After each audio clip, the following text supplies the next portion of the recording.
Well, hello, everyone. This is Wilson Cole. I'm president of Adams, Evans & Ross, and I want to take a second to talk to you guys about your contracts. Now, you guys hear me all the time saying, don't do business with anyone unless you have a signed contract. That's pretty much at the very tip of my tongue.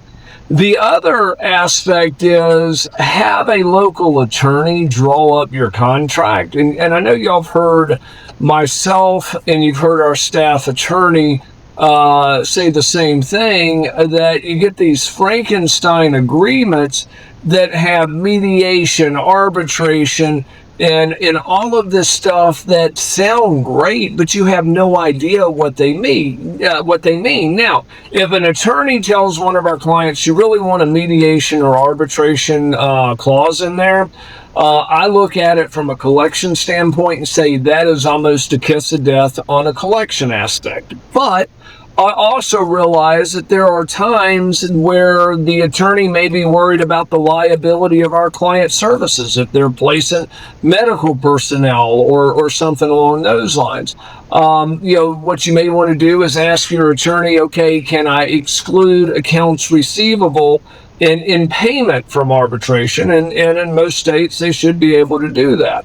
But something that we're starting to see now, and it sounds remarkably, legal, but the ramifications from a collection standpoint are horrid, and that is an irrevocable exclusive jurisdiction in whatever state they're located in. And with that being said, from a collection standpoint, that becomes a little problematic. But there may be other legal reasons why you would want to have that in there.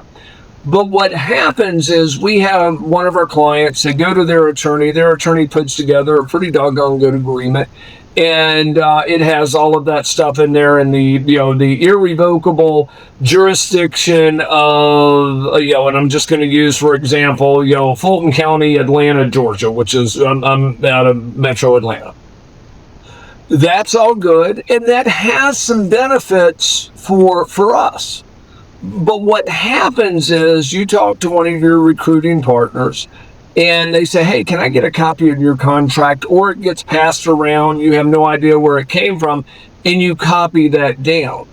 The problem that you run into is if you're in California and your debtor is in Florida, you now have irrevocable jurisdiction in a state and in a county where nobody resides.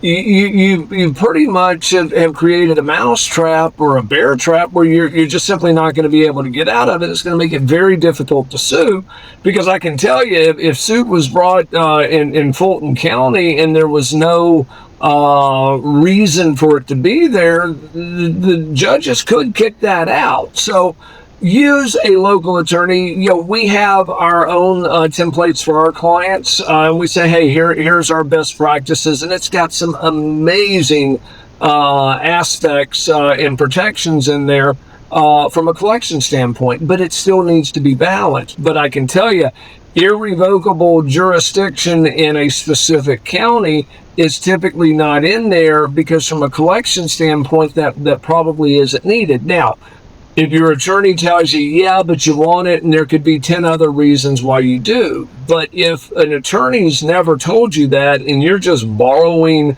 a friend of a friend of a friend's contract, you created a pretty uphill climb for yourself. If we can help you with any of your collection aspects, please visit us. You can set up a meeting with myself or one of our staff attorneys at staffingdebt.com. And of course, check us out over at with our software for finding backdoor hires at backdoorhires.ai. Thank you. Hey guys, it's Wilson again, and this video was brought to you by Adams, Evans & Ross. And if you like the video, please make sure that you click on the subscribe button and also like the video.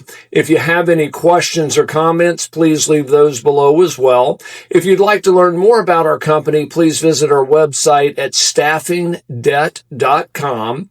And also remember, if there's no collection, there's absolutely no cost at all.